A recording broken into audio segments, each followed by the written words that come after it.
Si vous êtes un couple et que vous êtes actuellement en train de passer la Saint-Valentin à regarder ma vidéo YouTube, sachez que vous êtes les meilleurs.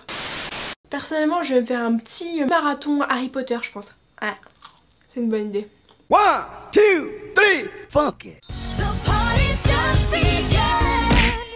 Hi guys, j'espère que vous allez bien. Comme vous le savez, aujourd'hui c'est la Saint-Valentin. Alors je sais pas dans quelle team vous êtes, est-ce que vous êtes en couple, célibataire? Personnellement je fais partie de la team célibataire, mais j'ai décidé qu'on se remonte le moral tous ensemble aujourd'hui, parce que franchement vaut mieux être tout seul à la Saint-Valentin plutôt que de passer un date comme ça.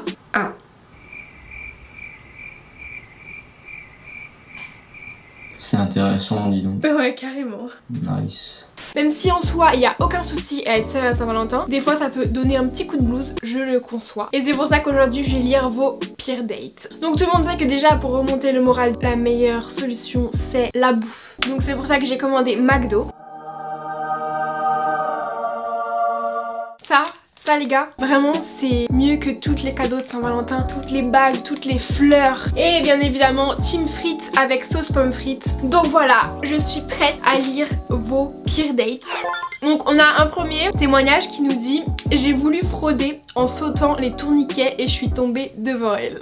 Est-ce que tu t'imagines la scène, genre tu veux faire le beau gosse un peu, tu fraudes, tu sautes et tu tombes comme ça? Déjà les garçons, si je peux vous donner un petit conseil, si c'est le premier date, temporise, tu vois, tu prends la température, tu sais pas trop, c'est mieux tu payes un ticket. Des fois faut investir un peu dans un bon rendez-vous, tu vois. Alors, on a quelqu'un qui nous dit: il m'a emmené à Domino's, la note était de 18 €, il a sorti un... il a sorti un billet de 10 en disant que son père n'avait pas voulu lui donner plus. Pardon. Que son père n'avait pas voulu lui donner plus. Le caissier et moi on était trop en mode... Et en plus de ça, il m'a parlé et comparé à son ex tout au long du date. Pour le coup personnellement, moi c'est pas un truc qui me dérange, le mec s'il fait moitié-moitié ou il paye sa part. Pour moi c'est pas un truc automatique de se dire le mec doit tout payer. Mais moi ce qui m'a vraiment fait rire c'est: mon père n'a pas voulu me donner plus. Ça c'est vraiment drôle. Je sais pas vous aviez quel âge mais...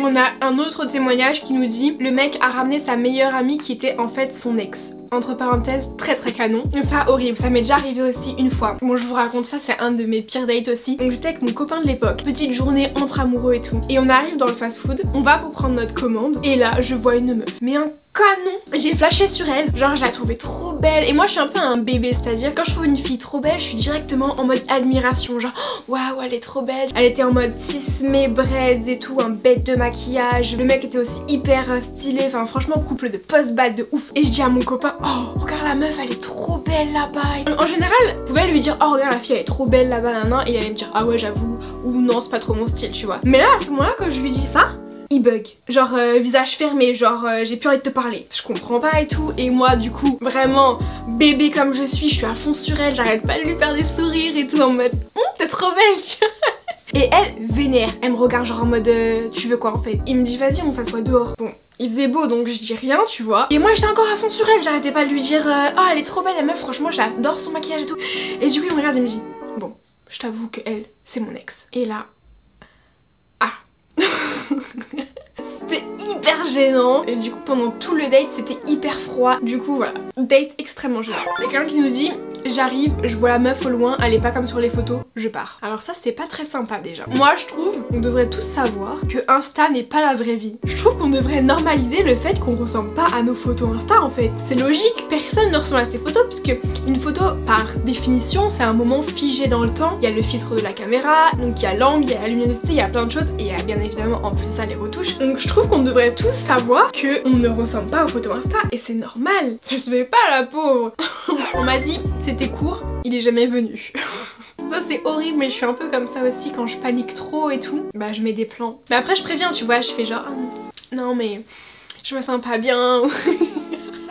Je suis en train de vous raconter des secrets là. Horrible, ça se fait pas. Bon là on passe aux histoires un petit peu plus longues. Alors nous avons un témoignage qui m'a fait beaucoup rire. Alors l'année dernière c'était mon premier date avec un garçon qui me plaisait bien. Il m'a invité au resto, tout s'est très bien passé. Puis on a voulu finir la soirée dans un bar. Tout allait pour le mieux jusqu'au moment où il décide d'aller aux toilettes. Grosse précision, la porte était juste en face de notre table. Donc après avoir bu 2 cocktails, je vais aux toilettes et tranquille je fais mes affaires. Et là la porte s'ouvre, quelqu'un voulait y aller. J'avais mal fermé la porte à clé et elle me dit, et là j'étais sûre Et là j'étais sur le trône juste à ce moment précis, juste en face de mon date. Et ma première réaction, ça a été de lever la main et de lui dire salut.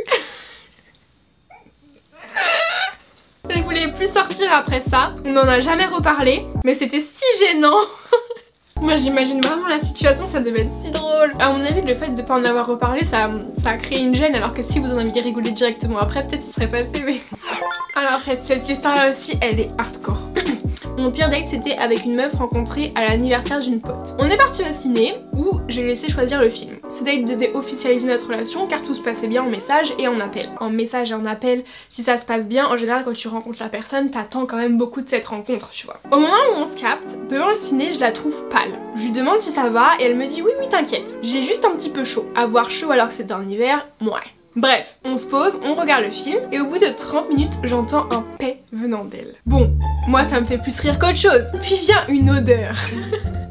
Alors je suis désolée mais moi je suis très humour pipi caca, vraiment ça me fait rire, c'est pas drôle mais...